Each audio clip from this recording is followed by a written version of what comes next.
Puntahan natin mga basat. Nandito tayo sa page mismo ni Senator Alan Peter Cayetano. O, may nilabas na naman siyang video. Medyo mahaba to. Bilisan lang natin. Fast forward. Sige, pakinggan natin yung drama niya. I thank God for this opportunity. Yun. Mga Facebook family, mga kaibigan natin sa media, Oh. lahat ng kababayan natin, hindi lang yung mga nasa Luzon, Visayas, Mindanao, pati ang ating mga kababayan around the world, and of course our prayers dun po sa mga kapatid natin, mga OFWs natin na nasa Middle East. Sa pagbati namin sa inyong ngayong hapon, ay napakabigat ng mga issues ang ating pag-uusapan dahil sa puso ng ating demokrasya. May mabibigat daw na issues na pag-uusapan. Oh, next. We have to ask ourselves, how important is democracy to ourselves? Oh. How important? In personal. So like me, Alan, how important is democracy to you? Tayo as a nation. Fast forward. Ito pong word, ang ginagamit niyan, depende sa version, yan po ay Proverbs 29:2. Pero obvious naman po siya, di ba? Whether yan ay negosyo, yan ay PTA, yan ay JODA, TODA, yan po ay Congress, yan po Republic of the Philippines, yan po ay EU, yan po ay UN. When the righteous rule, people rejoice. Because pag tama ang pinaglalaban o tinanim, maganda pong aanihin. Pero when the wicked rule, of course, malungkot ang mga tao kasi may consequence at may consequences ang paggagawa ng masama. So why am I saying this is about our democracy? Well, good governance kasi is about doing the right thing. Fast forward. Dictatorship yun. At pag may dictatorship ka, tama't mali, iuutos na lang ng iuutos to, wala nang check and balances. So, paulit-ulit sinasabing magulo ang Senate. Hindi po. In this administration from 2022, it's the first time po na nagkaroon ng majority at Senate President. Hindi lang po Senate President, yung majority, na wala pong kamay ang Malacanang sa pagpili ng SP at ng mga komite. This is the first time daw, sabi ni Alan Peter, na wala daw hawak ng kamay ng Malacanang ang Senado. Really? Ginawakan ba talaga? Hindi ba magkakaroon naman kayo? May separation of powers? So, ibig sabihin po, I can dare say this is the first fully independent majority. Oh, really? Kaya, whether you talk about the 11, yung 11, or you talk about supporters nila, or you talk about some elements. Pero paano yan? Eh kung nakulong si Jinggoy sa Lunes, ilan na lang kayo? 11 na rin kayo. Tabla na. Ay hindi. Kasi kung ikaw ang presiding, pang-sampu ka. Ikaw yung pang-sampu silang lahat. Ikaw yung pang-11. Eh hindi ka naman boboto eh. Saka ka lang mag-vote pag tabla, pag 11 all. Eh hindi magiging 11 all. 11-10. 10 ang mukhang majority. In the national government, like the NBI for example, sila po ang nanggugulo because hindi sila komportable. Mga kakabsat, nanggugulo daw yung NBI. Nanggugulo daw yung NBI. Ay, grabe. Na independent ang Senado. So when we talk about check and balances, may consequences po to. So for example po, bilang check sa executive, meron pong impeachment process. So hindi pa po kami nakakaupo or bagong upo pa lang. Sinabi na po sa amin,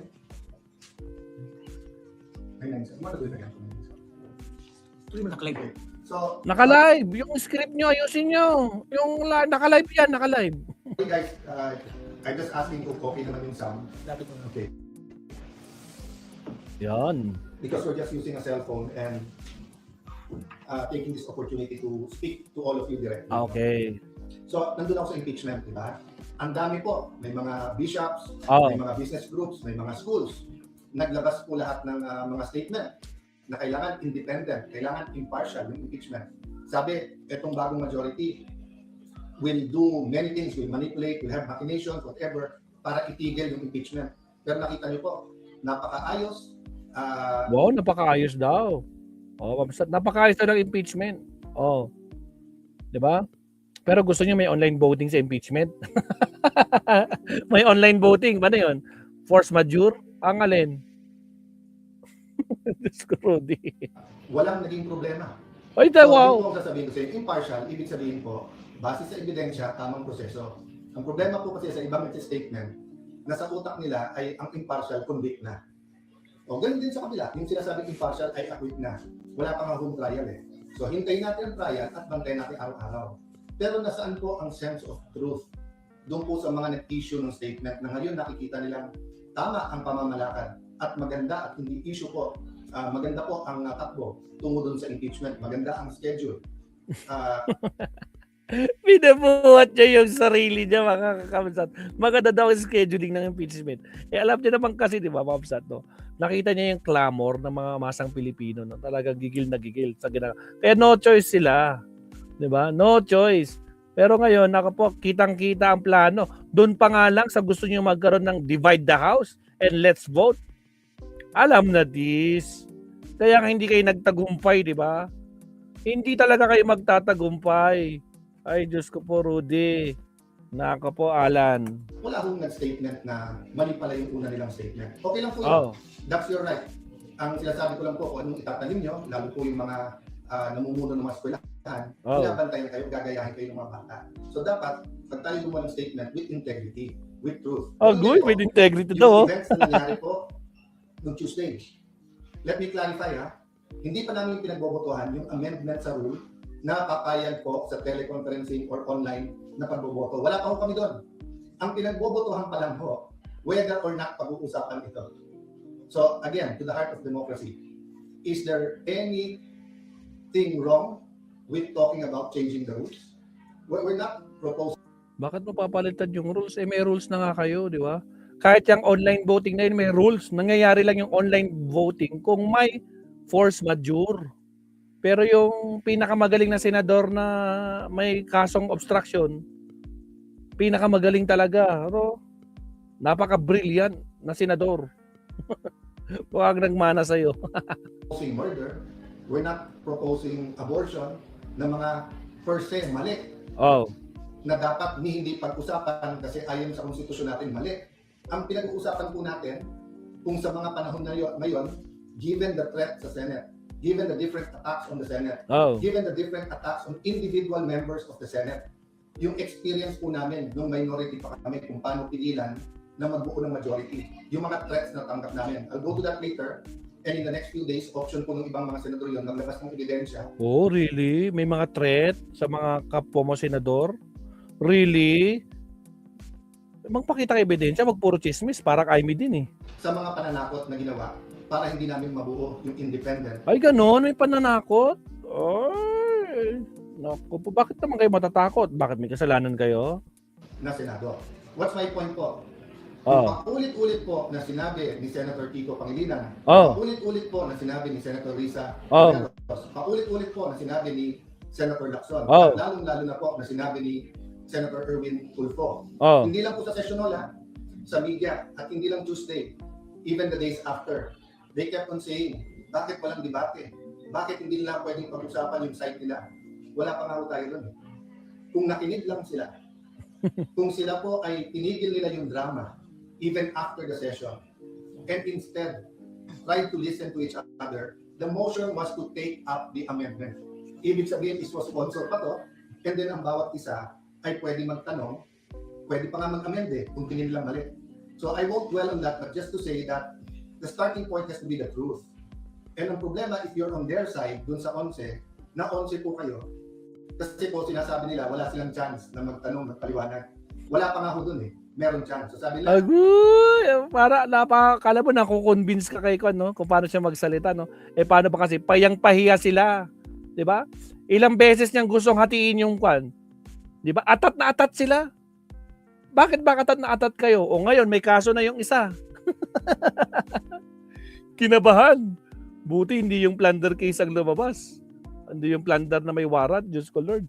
Pero kabado na, lumabas na yung warrant niya sa Kwan, sa Grab malalagas kayo. Alam na namin yun. Ikaw talaga. Hindi mo na kami maloloko. Tyranny of the majority. Hindi po. Tyranny Tulfo to. Tyranny Lacson. Tyranny daw. Ay, lako si kaya talo. Diyos ko Lord. Tyranny Pangilinan. Tyranny Montiveros. Kasi palakasan ng boses, imbis na we listen to one another. Senator Lacson, I respect, he stood up and says he disagrees with the rule. So yung debate is whether or not we can take up the amendment. hindi pa natin pinag-usapan yung amendment. Kaya alam niyo po, parang paso yan eh. Oh. Pag nilagay mo yung seeds sa isang paso, pwede mong kunin at ilipat. So, bantayan niyo po yung Senado, may tinatawag kaming change of referral. Halimbawa po, Wala. majority. Either hindi lumipat or ikukulong. So, as I said, at the proper time, evidence will come out. I won't go to the merits, demerits. Wala kaming problema na kasuhan. Wala kaming problema na sa korte patunayan kung sila ay guilty o hindi. Yun naman pala eh. Wala naman palang problema. Di kasuhan nyo na. Magpakaso na kayo. Lalo ka na, kasama ka doon. Di ba? Sa ginawa nyo kay Bato, ay, kasama ka talaga doon. Magsama kayo ni Robin Hood. Ang problema po namin, yung gagamitin yung threat. Oh. Pag lumipat ka dito, wala ka ng kaso. Pag diyan ka, tutuluyan ka namin. Eh wala pa nga yung impeachment, ganyan na ang usapan. Ano Oh. pa kaya? So again Aba, may sinasabi siya sa Malacanang, mga kakabsat. Ha? O, pagkuhan daw, may kaso ka, tutuluyan ka. No? So, it's your choice. Parang ganun sinasabi niya, mga kabsat. Tinatakot daw sila ng Malacanang. Ah, really? We. I communicated this behind closed doors. I've communicated this in rooms like this with the majority, minority. I've communicated it through the social media. I've communicated this with the traditional media. Hindi kami nandito para makipag-confrontation. Hindi kami nandito para magbangayan araw-araw. Inayos namin yung impeachment. Kasabay ng impeachment po, inayos namin na may legislative calendar pa rin. Meron pa rin hong pag-aayos. Bakit po? I'll talk about that maybe over the weekend. Yung kung hindi ang numbers kasi natin, parati tayo nako-confine sa 13-11, sa 12-11, di ba, sa 6-7. Kung ano-ano ng numbers eh. Ang importanteng numbers, inflation. Ang importanteng numbers, GDP. Ang importanteng numbers, productivity ng ating mga magsasaka. Ang importanteng numbers, yung dropout sa eskwelahan. Yung pagtaas ng kaso ng AIDS. Oh, Pagtaas ng teenage pregnancy. ang dami daw. And when we talk about the quality of life, we have to talk about security. Mas provide. Sa taas ng mga presyo at kung may trabaho pa rin ang tao. Yung second, yung impeachment, which will start in early July. But third, is the corruption issues katulad ng flood control. Oh.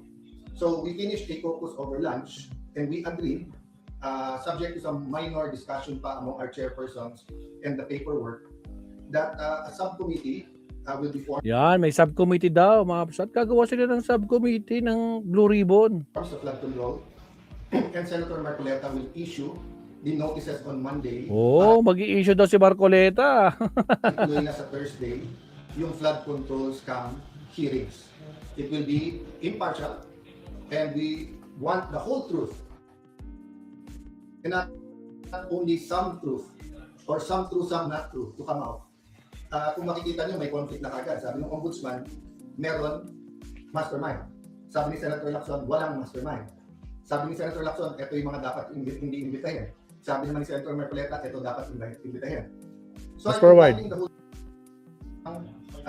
so Ombudsman, NBI, DOJ, PNP, CIDG, DILG.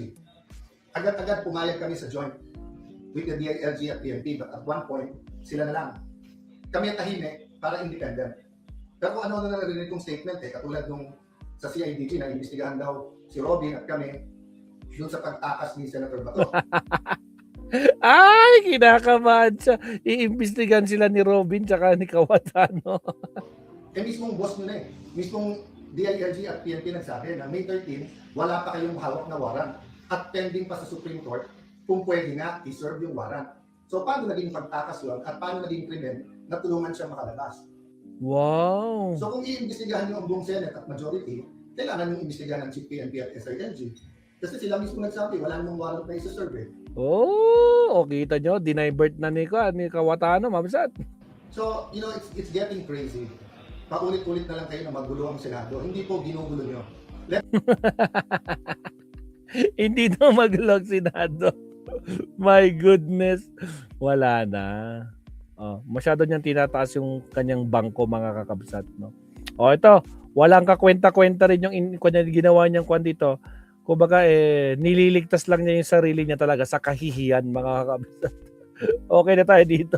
Walang kwenta talaga ito. Kaya nga sinabi nila, no, lame duck na Senate President. Walang magagawa, lalo na ngayon. Ha? Pag nagbotohan sila, wala. Tabla talo lang yan. Tabla o talo lang. Lalo na kapag nakulong na si Jinggoy. Tabla talo. Susunod after next week, susunod si Villanueva, susunod si Marcoleta. Puro plunder eh. Non-bailable tsaka si Cheese. Wala na, game over. Tapos kasama pa tong si Kawatano. Ay, Diyos ko Lord. O siya, tuloy-tuloy na natin to. Countdown muna tayo. Here we go.